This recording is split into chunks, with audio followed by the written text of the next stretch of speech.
Music, dance, theater. It's time to take a seat on the aisle with Tom Alvarez.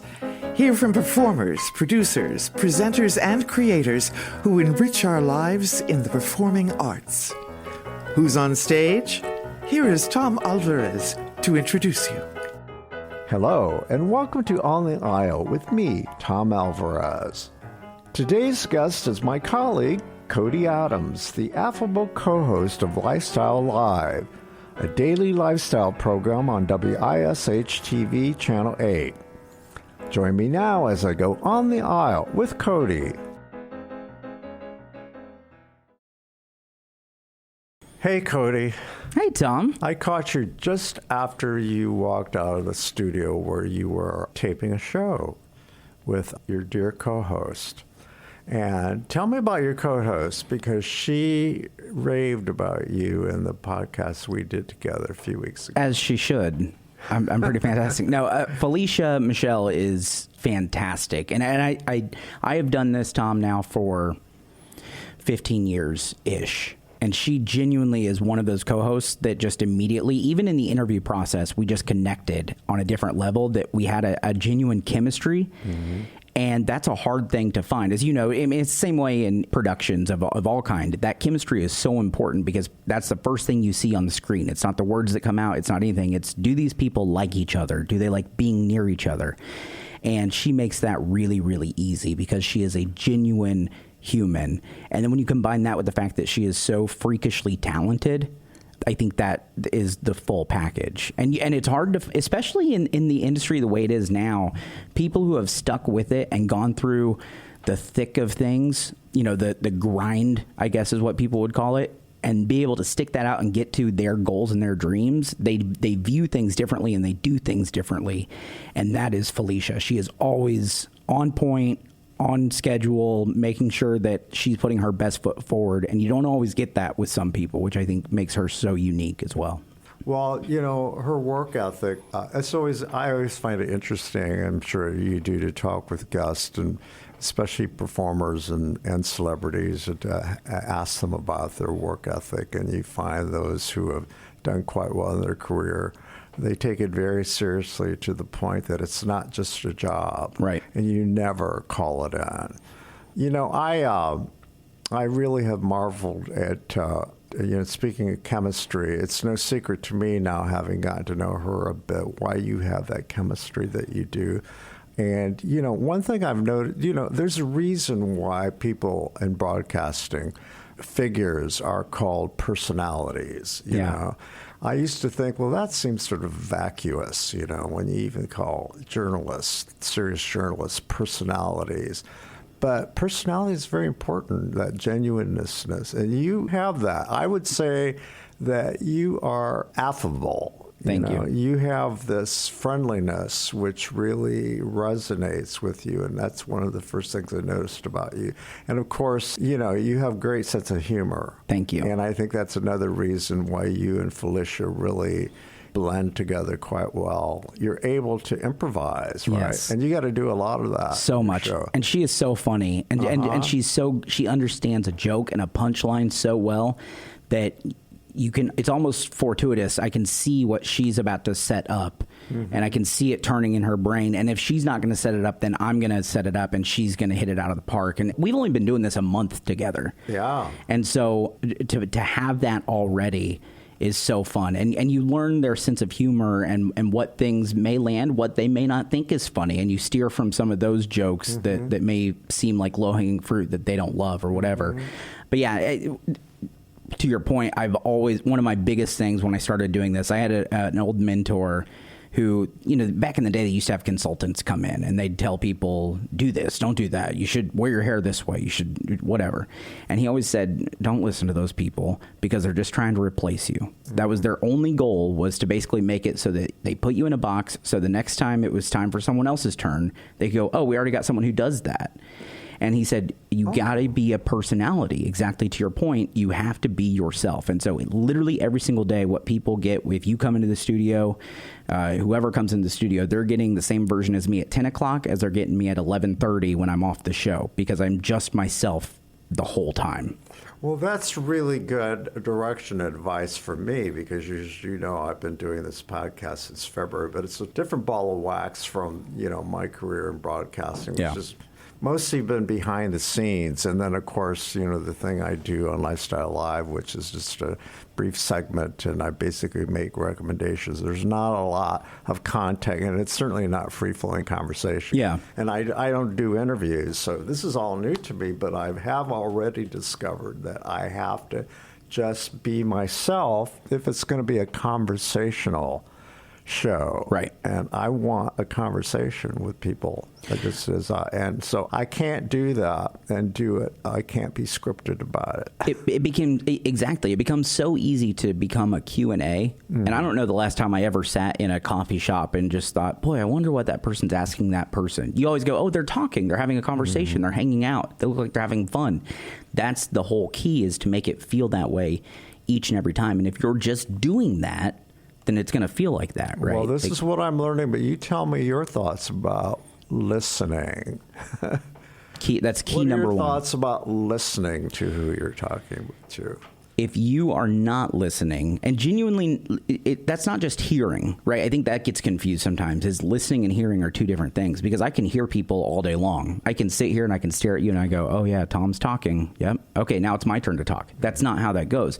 If I don't know what you're saying, genuinely know and feel what you're saying, how am I ever going to converse with what you're talking about?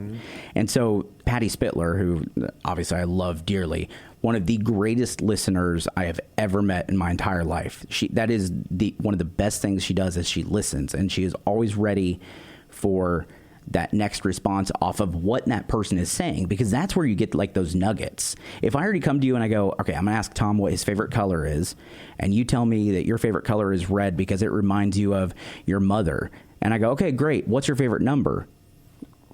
I skipped the whole part about your mom. That's the most important part of that story. It's not the color of red. Nobody cares about that. It's the fact that, oh, there's an attachment to this color, not just the color itself. And so that's where that listening factor comes into play. One of the big questions that, when I was back doing a journalist, my favorite question, I'd finish up an interview and I'd go, anything else you'd like to add?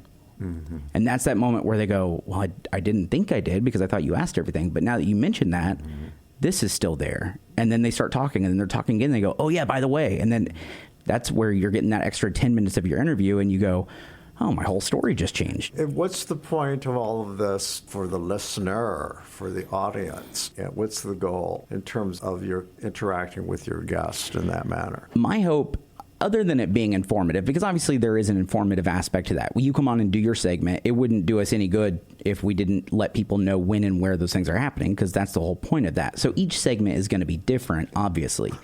But if I do a segment like today with an artist, I'm not so concerned about the art show. I'm concerned about the artist. They need a reason to go to those things. They need a reason to want to, the listener I'm talking about, needs a reason to want to know about that, because they can find the who, what, when, and where online. They can go straight to Google and go, okay, the art show's happening here, and it's at this time, and that's all I need. And now I did that in 30 seconds. But if I'm building that connection with the guest, and then that is being able to put that connection out to a listener or a viewer, now we've created something different. And now those listeners are now more intrigued with the story and not the what of that story, if that makes sense. How much do you research your topics? It depends.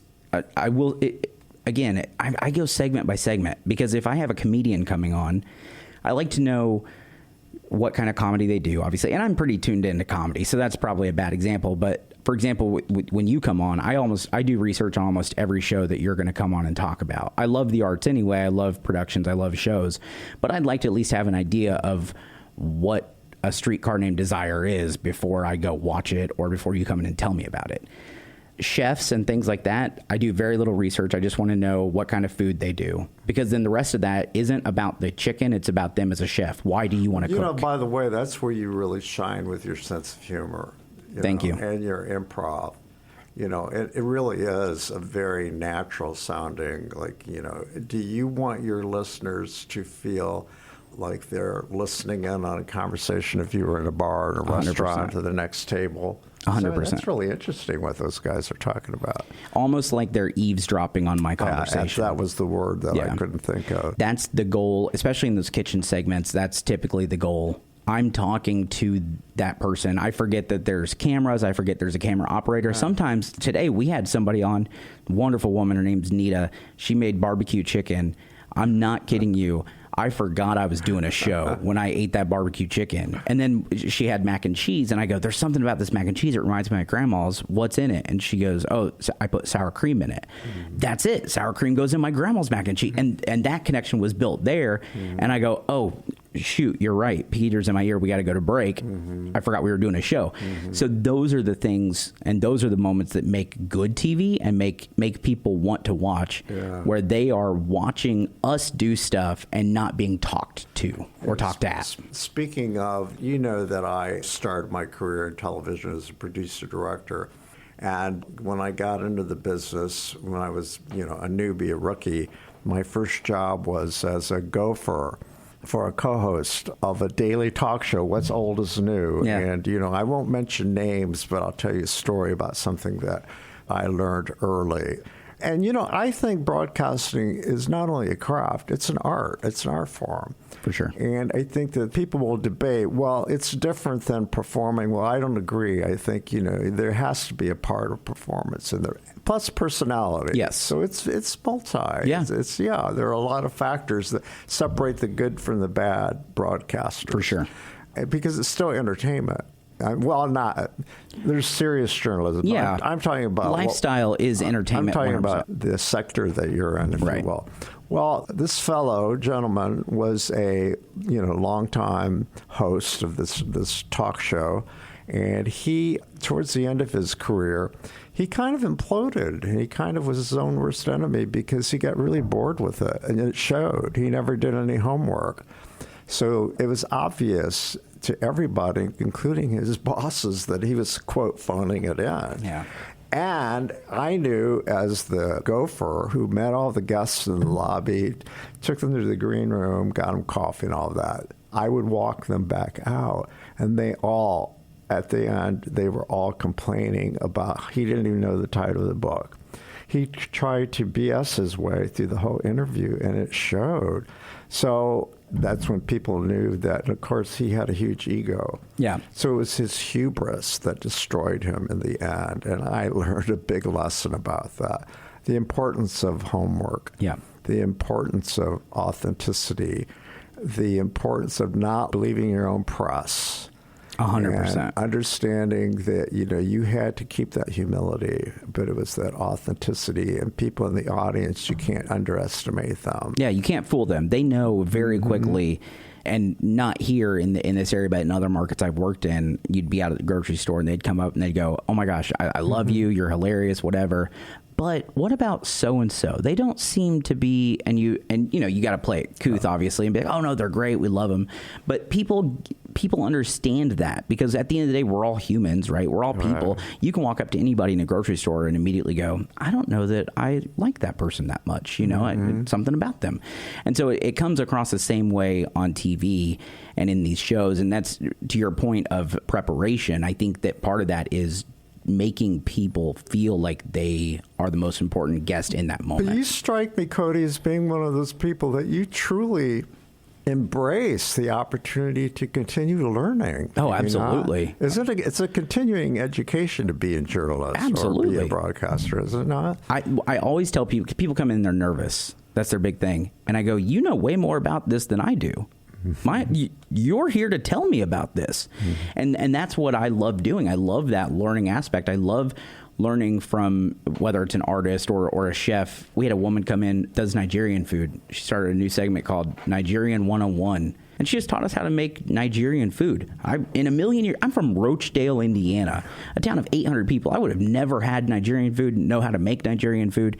But it's that learning and that growing in that aspect of actually learning about people. It's not learning necessarily professionally or getting better, although that happens within that.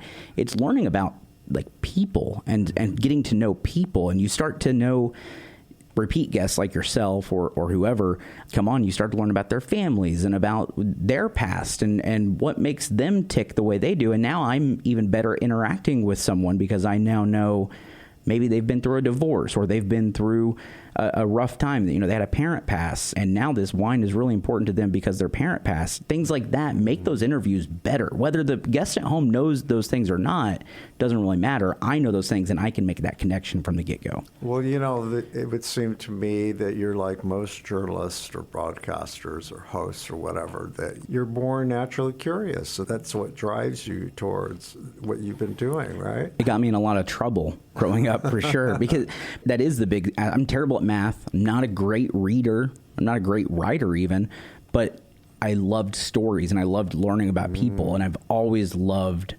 learning about people. I love talking. I mean, don't get me wrong. It's one of my favorite things to do on planet Earth. I love hearing myself. You didn't happen to be one of those kids who got notes sent to their parents? A lot. A lot. In fact, I remember in second grade, Mrs. Anderson sent home a note that said, very bright kid, very, very well behaved, but a little bit of a smart aleck. And I was always questioning things. Like, okay, I see you want to do it that way, but why? Why do I have to do it because someone else is doing it? That doesn't apply to me. And so those types of things just naturally guided me this way. I also, not to get too deep into it, but I loved sports. So my whole goal in the beginning was I was going to be on ESPN and I was going to be Monday Night Football broadcaster and all those things. And I had a really smart news director in one of my first jobs say, you know what, I think you'd be better suited in news. And I was like, oh, this is the worst idea ever. I hate it. I'm not doing it. Ended up being the weekend anchor. And so, you know, that built into this. But that was the other side of that is when you do sports, it's all ad-libbing, right? Like it's all, and you got to know the score, but that's the only thing that you know really from a game. The rest of it is a story from beginning to end. And so it was that learning of how to tell a story and keep people entertained until I could get to the score that really helped me into this process. Well, you know, all this from your background, and that's another reason why I wanted you on the show. I'm really curious about my colleagues and how you got into this business. Where did this all start? So it began long ago for you. So give me a brief rundown of your background. So I was terrible in school, admittedly so. I mean, a really bad student. I didn't know how to study. Couldn't figure out studying to save my life, but I was really good at talking. And so I started out in high school actually doing like some of the TV broadcast stuff. Where was high school? North Putnam High School. Go Cougars. Yeah, over in Roachdale, Indiana. And where is Roachdale exactly? It is between Greencastle and Crawfordsville is the easiest way to kind of explain it. And Roachdale is on... That would be what part of the state? It would be the west-ish side, the west central side of Indiana, out in the middle of cornfields. And what's the biggest large city or town? Greencastle is probably the closest, largest. I don't know the population, maybe 3,000. I get confused sometimes. Greenfield and Greencastle, yeah. But is that where DePaul is, Greencastle? Yep. Okay. Yeah, so we spent a lot of time. Marvin's is over there. They have garlic cheeseburgers. It was on the campus of DePaul. So good. Yeah, we'd finish football games. Have they been on the show yet? No. I'm surprised. I know. I am too, actually. That would be we should have them on. They do a great job. Yeah. Great food. But yeah, so I started there, and then I ended up going to Indiana State University, and this is actually an important part of the story. I met in Terre Haute. Terre Haute. Yeah, I had a bunch of family in Terre Haute, and so and I genuinely couldn't get into any other school. Indiana State accepted me, and that's where I met my now wife. And she had a friend who worked at one of the local TV stations in sales, and they needed help in production. And so I said, I'd love to get my foot in the door. What was your main interest academically in high school? Was it getting through? Okay. I mean, I genuinely... But at the time, you weren't working towards being, quote, a journalist or broadcaster. No, I thought I would be... I mean, in high school, I thought I was going to do sports broadcasting. That's what you said. That was it. But I didn't... Sportscaster. But I didn't do anything to really position myself. Did you take a speech and theater class? I took a speech class. Class? Okay. Yeah. And that was one of the few classes I did fairly well in. Mm-hmm. I always wanted to do theater, but I played football. And so those things didn't work when I went to school, in 2000, early 2000s. Okay. You really didn't have time to do both those things. Football ate up all my time. And so I met my now wife. What is her name? Nicole. Nicole. Yeah. Yes, I met Nicole. Love Nicole. I'm bad at names. Yeah, no, that's all right. Okay. And so she had a friend who was in sales at one of the TV stations there in Terre Haute, and they needed someone to run teleprompter. That was going to be the job. You just had to turn a knob on a desk, and the anchors would read what you were turning. Were they okay, so maybe this is before your time, but were they still typing out the copy on the teleprompter? At that point, they had someone in the newsroom. They had gone to the automated system, so it was populated through the producer's computer, but you still rolled we were rolling tapes then, and I remember. Like as a young, 19-year-old kid sitting in there not knowing what I was doing, people are running up and down stairs with tapes, trying to get breaking news in and things like that, and just being like totally mesmerized. But I remember running teleprompter and being so bad at it, and this is a true story, that they took there was an Asian woman, she was from China, didn't speak English like hardly at all. They replaced me with her because she was better at just following the anchors. And I thought to myself, I speak English. How do I not automatically have this job? And I got yelled at by one of the anchors because I wasn't following along. And that genuinely, truly is where part of that like listening aspect came into play, because now I'm not reading the words. I'm listening to what they're saying, and I'm following along with them and anticipating how they're going to say things. Just to know how pissed they were. Oh, they were so mad. They were so mad. I thought, and I, as a 19-year-old kid, I thought, I'm never going to do anything in this business. That's funny. But quickly figured it out, and I worked really hard at learning those basic things. I got paid like $7.25 an hour, something like that, to run the teleprompter for 4 hours a day. What year was this? We're talking 2009. Okay. And I did that for about 6 months, and then they moved me to studio camera operator, and that's really genuinely where I learned. Wow, Cody, so you really worked your way up. Oh yeah, I went from that to part-time editor. So I edited videos. I did that for about 6 months, and then I became a part-time photog editor. So I started to go out into the field and shoot video. Wow. Then I became a full-time photographer, and primarily in sports, because that was my hope. And so I shot a ton of sports, became a full-time editor, and really thought for a long time that's what I was going to do, was just edit videos. And then I got that little bit of an itch. I was still in college doing all this. Right before my senior year, I thought, I really want to do sports. I want to do it. And so I would spend hours, and so thankful to have one of the sports guys and meteorologists at my first station. They would stay after hours with me and work on these things, and they would help me understand how to read the teleprompter and how to follow along and how to watch the videos and do all of these little intricacies that you don't think about, you don't know about. And I would practice for hours and hours and hours and hours, and finally got my first on-air sports job, only to then be moved to news. So let's back up for a minute. Who were your idols on the air? Oh gosh, both national and perhaps locally. I loved David Letterman. Was a huge David Letterman fan growing up, simply because I just loved the way he was genuine, right? Like, when he was talking about him on 13 or on? No, on national. Like, once he did late night. Okay, yeah. Gotcha. In news growing up, and this is true. Oh, you weren't even. I was a baby. Yeah, baby when Letterman was. But I grew up watching Wish TV. Like, legitimately, that was the station we watched. So you got the chair host station, but you could also see. Well, when I lived in Rochdale, we got mostly Indianapolis stations. Oh, okay.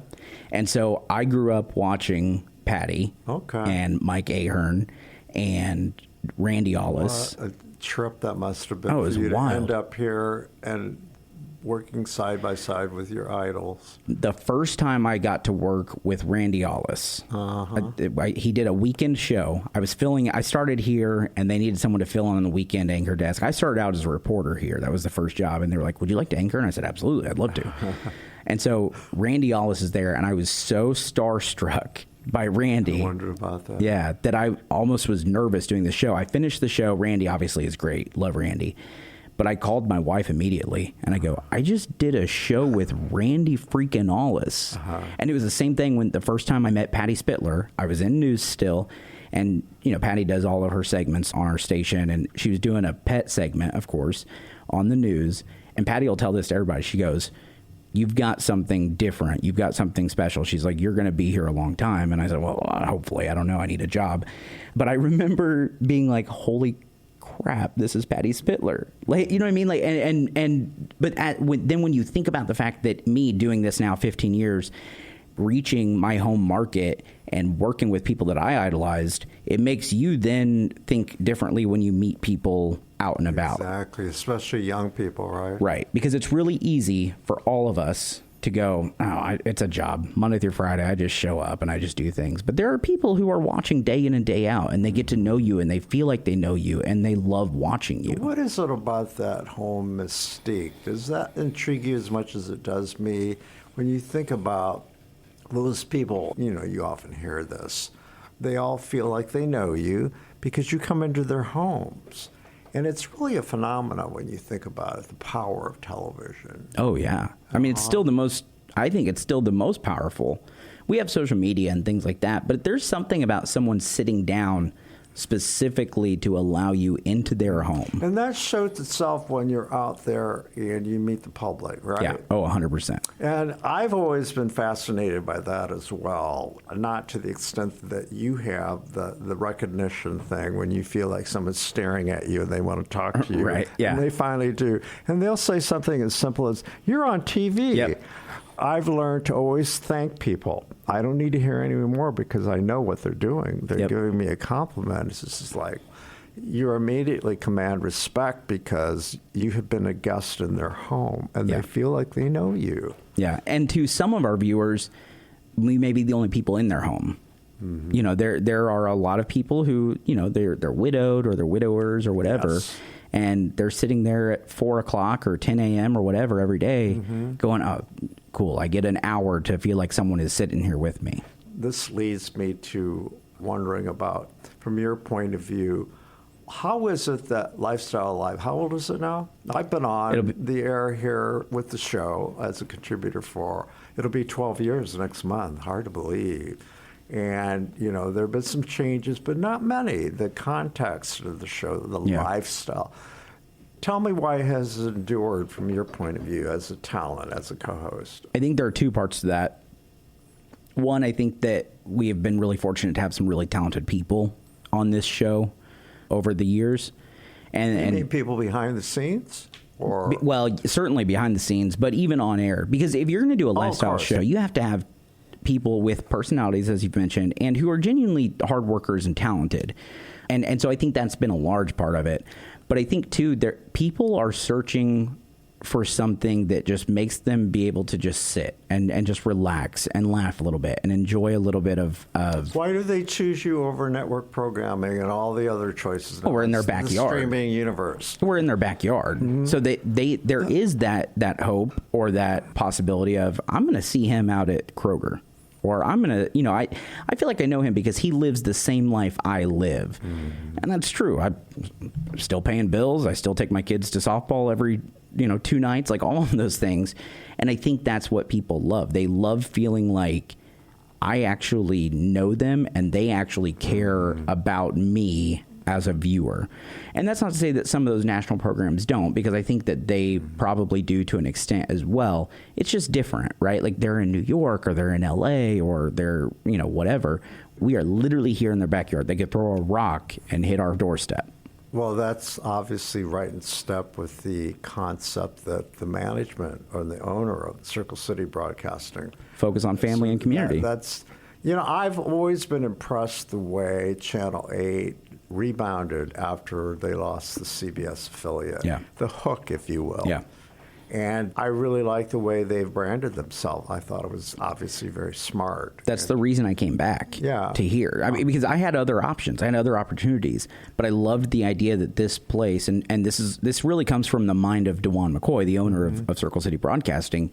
We are going to be with you every step of the way. We are focused on your family. We are focused on this community, and we are focused on making this place a better place for all of us. And that goes a really long way. And it allows us to do things differently than some of those other broadcast channels can do, right? Like we don't have some of the constraints that some places have. What's such as? Give me an example. Network programming, right? If there's a really popular show, I go back to, back when we had CBS, Big Bang Theory was a huge show. Mm-hmm. That meant every night at 8 o'clock for an hour, you were getting Big Bang Theory. It didn't matter if there was some big event going on in Indianapolis. Too bad you're watching Big Bang Theory. And I think being able to basically, we can wipe out at any point, anything we've got in our programming and go, nope, this is way more important. We're going to do a half-hour Beatles special because we have the only footage of the Beatles performing at the Indiana State Fair.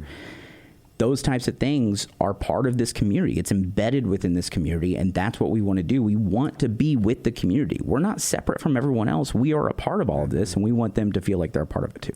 So back to Life.Style.Live again. When did you say it began? That is a great question. I'm not totally sure. I've heard different answers because... Formerly Indie Style. Indie Style. Yeah. Right. And I want to say that it's getting ready to celebrate its 10-year or 15-year anniversary. One of those two numbers. And executive producer Peggy McClellan. Did it spring forth from her mind? Or do you know that? I'm not sure. It wouldn't shock me one bit if it did. That woman is literally the hardest working person I've ever met in this business, and I've met a lot of hardworking people. May I tell you the story about how I came to this show? Yeah. Well, a friend of mine, a couple of people I knew Peggy well, and one of them who... Marnie Lemons, you may or may not know her. I'm sure she may be a guest on your show or has been. She's with the Miss Indiana pageant group. Oh, yeah. Okay, yes. They come on every year to talk about that organization.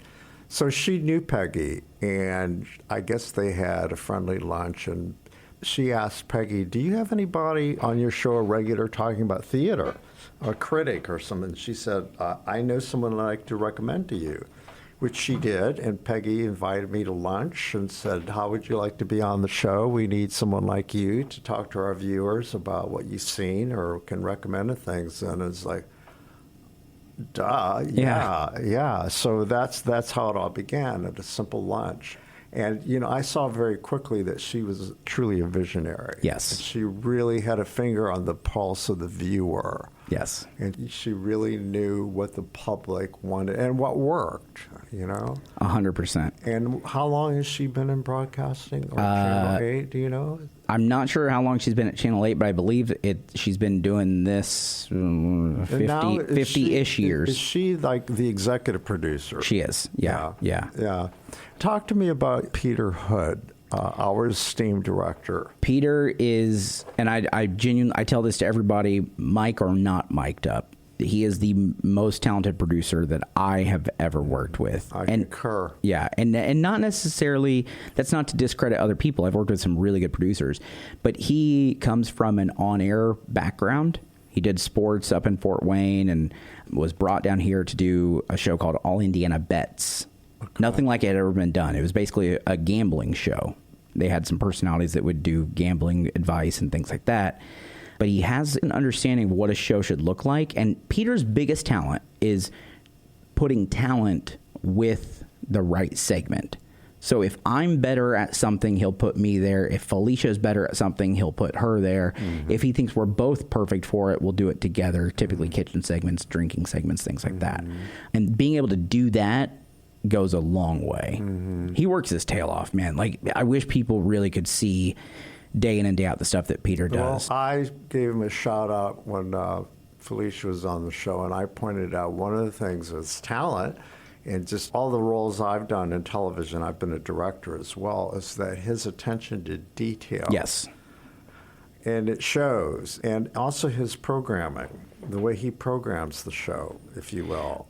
It's the idea of you want to take an audience up and bring them down. Or they can, have something to bring them down, and so on and so forth. He has a real instinct for programming. There are a lot of show stackers out there. There aren't a lot of show producers, and he does a really good job of producing a show.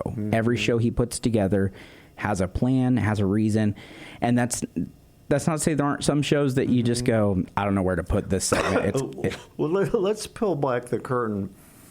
I don't want to ruin it for anybody because we want them to think it just all happens, right? Yeah, that'd be ideal. Yeah. That's the art form, right, of television or any art, including broadcasting. Well, broadcasting, as I said, I see them in a lot of similarities. But speaking about how to construct a show, the content and how to formulate the order in order to make it entertaining, informative, and all those things. Yeah. And then to consider a lifestyle show that airs 5 days a week, it's constant. Yes. Constant. It's like that content, gathering the content and looking for the content. I mean, when does the guy sleep? That's a great question. I genuinely don't know. He works between shows. He's working days in advance, weeks in advance, and in some cases months in advance to book some of these people. Now, granted, we are fortunate. There are people who also reach out to us. We are a platform people want to be on, and so that helps significantly in some of those things. So he doesn't have to do all the legwork. The public helps. Not all of it, yeah. But he does a lot of it. And so it just depends on, and part of that's like seasonal too, right? Sure. Like, as you know, with productions and things like that, we get towards Christmas time, things start ramping up because we get everybody that wants to come on and do their Nutcracker production every day of every week. We could probably do a whole show just on Nutcracker. What is his criteria, or just in general the criteria for the show itself? A lot of times it's if he thinks it'll be interesting, and I trust his judgment on that. And I think, as most broadcasters who are in charge in some capacity, it always has to be relevant, and it has to be, because it's television, they often say it's not radio, so it needs to be visual. Right. So what would you say to people out there who want to be on the show? What do they need to keep in mind for their pitch, if you will? How are you going to convince the producers to put you on the show? I don't want it to sound pretentious, but part of it is, are more than your family going to care about it? Because we get a lot of people who come on, and granted, so like I get it, but they'll come on and they go, well, my grandson is a great football player or whatever. You should come out to his high school and come to one of his games Friday night. Okay, that maybe, but if you're coming to me with a story that has genuine community impact, right, and you're making some sort of a difference, or can help make a difference within this community, that's almost a guarantee, right? Like that's our job. We want to inform the community. We want to help people in this community. I don't necessarily think that your spaghetti dinner for your church fundraiser is going to get us out there a lot of times. Now, has that church fundraiser been going on for 75 years? Now we're getting, into a different realm of things, because now it's a community tradition. So it's really a case-by-case situation on a lot of those things. Let's go back a little bit. I want to hear about, you talked about markets that you've worked in. Give me a snapshot of your resume. So I started out in Terre Haute, Indiana, which I have a bunch of family there. So it was perfect. I grew up watching those stations as well, because we go to my grandma's house on the weekends. And so I grew up watching the greats like Mark Allen, Patrice Dayton, Jesse Walker, Tom McClanahan, Kevin Orp, like just some of the greatest broadcasters in Indiana history in that small market. And so when I got the chance to work there, it was a similar situation as we were talking about just a minute ago with Randy and Patty. I got to work with these people that I grew up like literally watching, and it was so cool to do that. So I worked at WTHI in Terre Haute first. And then I jumped ship and I went across the street to WTWO, which was the other station there, because they were going to give me my first real on-air opportunity. And so I was working there for quite a while. Did you have to sign a non-compete? I didn't, because when I was at when I was at WTHI, I was in production. Okay, got it. And doing some part-time on-air stuff, filling in on sports occasionally, things like that. But this was going to be full-time, real deal sports for me, and so I was ready to jump ship. And so that was actually really hard. I remember really struggling. That was my first job at THI, so that was family to me, and a lot of those people still are. One of my best friends, he works out in DC now. Like you're betraying them. Exactly. It was really hard, and one of my mentors was on vacation when I did it, and that just made it even harder. But anyway, went to WTWO in Terre Haute and became the weekend anchor there. And when the longtime evening anchor left, I thought, I'm going to get this job. I'm going to get to stay in my hometown, or not my hometown, but one of my family's hometown for a lifetime. I'll be the evening anchor here forever. Well, they passed me up and went with someone else, and I was genuinely really hurt by that, because in my eyes, that was the goal. I was going to be there. That was it. The Howard Caldwell of Terre Haute. Yeah, exactly. I was like, this is it. But I knew that I wanted to anchor Monday through Friday full time. I knew that. And so just for some perspective for people, Terre Haute, Indianapolis is market 25. Mm-hmm. So it's the 25th largest TV market in the country. Terre Haute was market 155 when I was there. I had to drop down to market 195. You went from the farm team to the major leagues. Yeah. So I left Terre Haute, got a job in a small town in West Texas called San Angelo. It's a military Air Force base town. Wonderful people. Town of about 95,000 people in just San Angelo. But what makes it so small, because that's bigger than Terre Haute, like doubles Terre Haute, the city-wise. But that's it in Texas. The next thing is 40 miles away. So your broadcast circle is a lot smaller. So you just had San Angelo. And I became the Monday through Friday evening anchor there with a wonderful woman named Carolyn McEnroe, who was actually the biggest reason I took that job, because she had worked at CNN, she'd worked in Baltimore at WBAL, had done what you would consider to be the big leagues, but was back home in her hometown of San Angelo working at the end of her career there. And I was like, I can go learn from this woman. And I did. I learned a lot from Carolyn. Love her to death. She was just fantastic. But she's still on the air? She is, yeah. She's still there, evening anchor there. And really, you actually would love her. She loves the arts. She's like just all about, she's just the coolest. We're going to get to that, your love for the arts, later. Go on. And so I worked there for about 2.5, almost 3. Actually, it was 3 years, because I signed a new deal there. But as I was signing that deal, got really lucky that an old coworker of mine from Terre Haute was a meteorologist in Lexington, Kentucky. And she said, we have a morning anchor job open. Would you be interested? I said, absolutely. I would love to. Well, management there wasn't, I guess, in love with me or my reel, which is fine. I'm not strong on a reel. Like I'm really not. Where I make my impact is I'm a glue guy. I'm a morale guy. I love being in the newsroom, trying to make the lives better for people day in and day out, and really boost morale in those places, because those days can be really hard in a newsroom, especially when you've got really bad stuff going on. Sometimes it's good to have some levity and someone who cracks jokes. Well, that reverts back to your days in elementary school. Yeah, when you were the class entertainer. Exactly.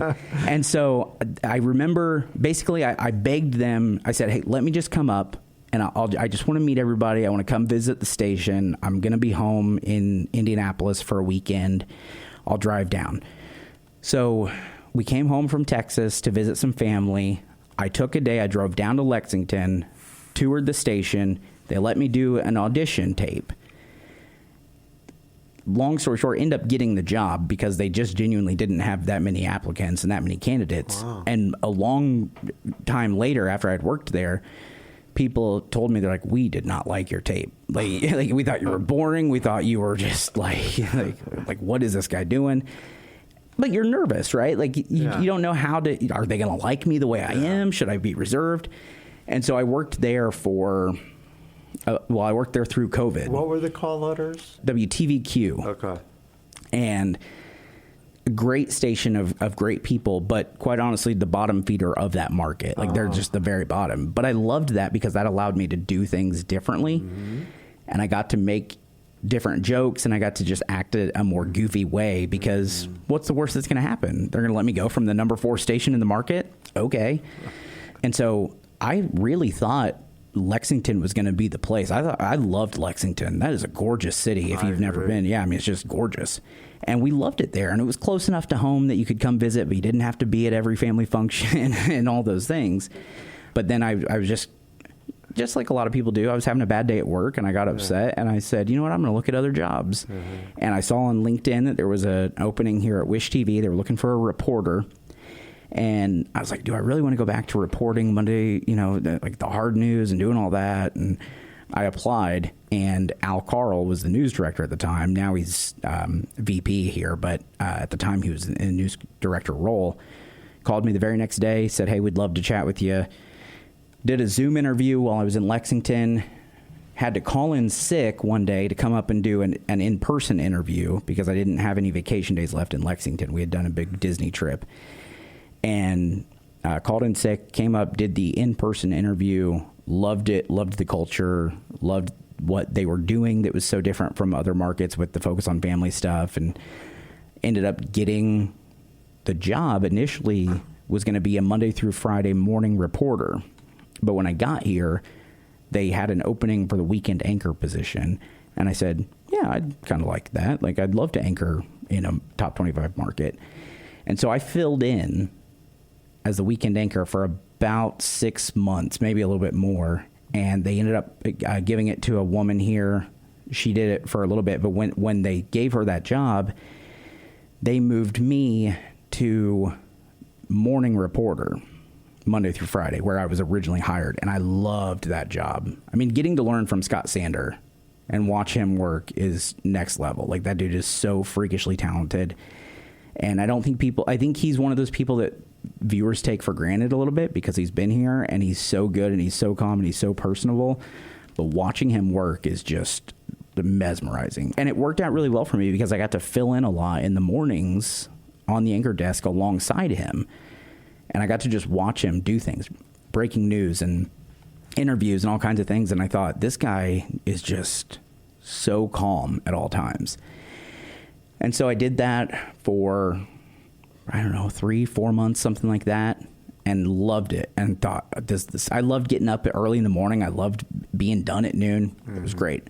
And then a position came open for All Indiana, the 4 o'clock show, which is I call it an infotainment show because it really is more newsy, but it has that same lifestyle element to it. They said at the time Alexis Rogers was still here. Randall, who people loved, and I loved Randall, had just left. And they said, we think you'd probably be okay for this job. And I said, okay, absolutely, I'll do it. I learned early on never say no. Because when you say no, now it's a no every time. They're just going to assume you don't ever want it. So I said, yeah, absolutely, let's do that. Go back to Monday through Friday, have a regular 9 to 5 schedule. I was a reporter and anchor for that show. So I would go out and I'd do stories out and about in the community, fun feature type stories. And I did that for a little bit. And then Lifestyle came open as well. And I moved to that show and started doing both of them. And that was the best thing probably never happened to me, work-wise. We talked about your passion for the arts. Yeah. And, this podcast, my mission is to spotlight the arts, the performing arts specifically. And, I try to stick to that mission. I can't go too broad. Sure. I've written and covered the visual arts. I started in theater, and I'm bringing that up for a reason. But many of the people I went to school with, including myself, we didn't pursue a professional theater career. I didn't become an actor or a director or anything like that because at the time I was very secure and kind of realistic. I thought, I can't pursue this because I won't be able to make a living on it. So I don't think I'm that talented. But, broadcasting was something I was introduced to, and I found out that it was really a better fit. But I maintained my love for the theater and for the arts.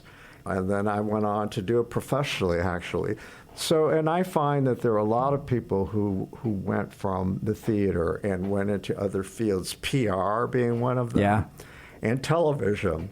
So in many ways, there's a strong connection between the two. And in television, I had a program manager who was my boss, and he said it, I took offense at the time. I was, very defensive about it. He says, Tom, I find your work to be very flamboyant.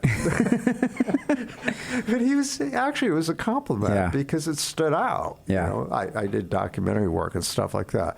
But I know that you and Felicia both love the arts because of the way you talk about it on the air. And, of course, I'm grateful for that, and I'm grateful to Channel 8 and ISH and Peggy and all the people who make it possible for me to have this platform. And that's another thing.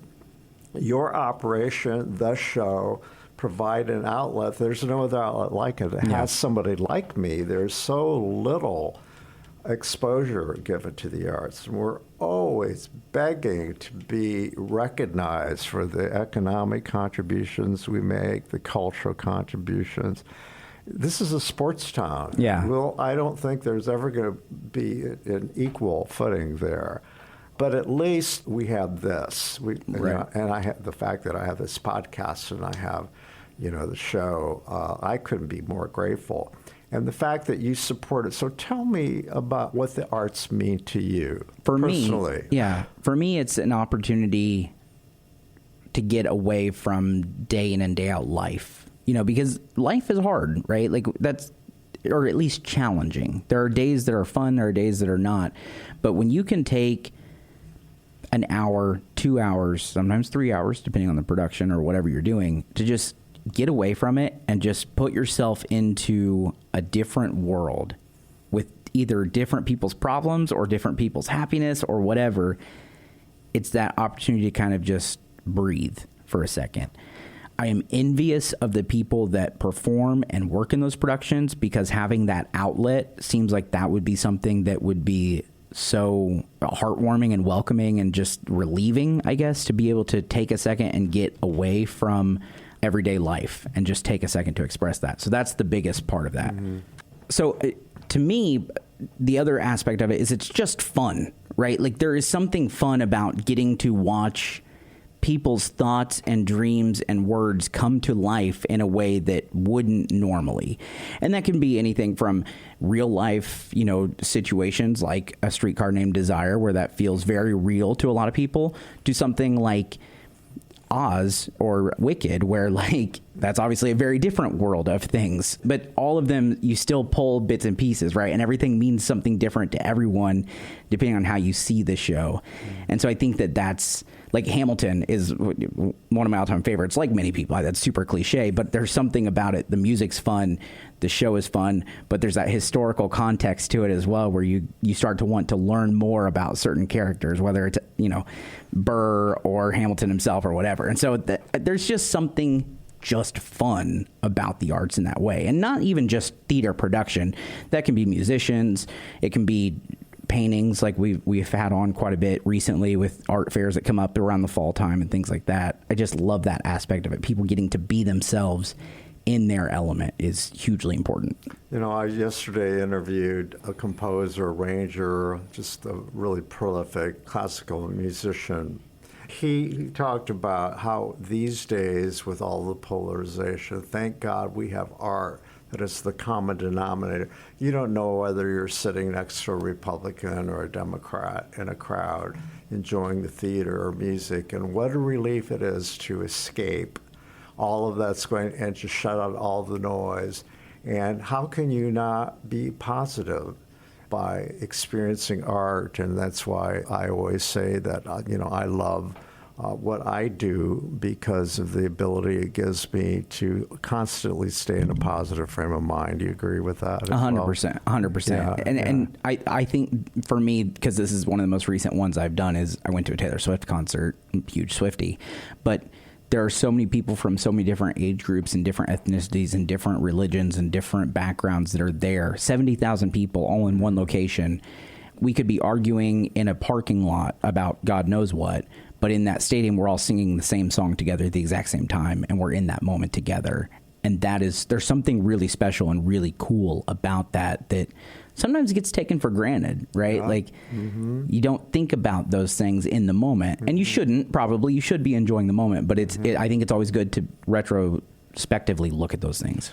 Well, it looks like it's that time to wrap it up, as they say. So thank you so much. I feel like I've gotten to know you better, and I love being on the set with you and Felicia as well. Thank you. So Peter must feel that I'm the right person for both of you are good people for me. Well, and I agree, and I want to say this because I say it on air too, but I genuinely mean this. You are so in touch with everything, and I think it is hugely important that you continue to do that and you continue to come on the show and inform those people of whether it's a big production coming, Anthony Nunziati or whatever, or someone doing their private little show at a smaller theater, whatever it may be. I think it's hugely important. I don't know. You remember the guest that I recommended, and oh God, that's a long story. It is a long story, but I will say this: it has brought many, many laughs to us over the last several months. Oh, and I was just so. I know. Oh my God! But it's okay because I couldn't believe that happened. Just for my listeners, someone came on the show and used an expletive, shall we say? Yes. And he had to be escorted from the building. I mean, it was was just a mess, and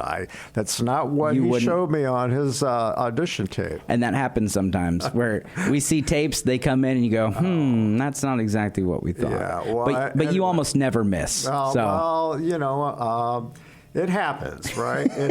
Again, thank you for taking it. By the way, I need to ask you, how's it feel to be on the other side of the mic? Oh, it's so weird. It's so weird. You're as good an interview as you are a host. Thank you. I appreciate Thanks again. Great having you on. Yeah, anytime. See you on the set. Yes. All right. Can't wait. Our thanks go out to our media sponsor, Urban Times. Urban Times is a monthly news magazine which serves as the official neighborhood newsletter for 16 Indianapolis neighborhoods, offering news about development, arts and entertainment, and from the business community. Who will take center stage on the podcast next? Your seat on the aisle with Tom Alvarez awaits. Follow Tom on Facebook, Instagram, Twitter, and TikTok, and make sure to visit tomalvarez.studio. Watch Tom every other Thursday on Life.Style.Live on Wish TV, and make sure to listen every week here on the All Indiana Podcast Network.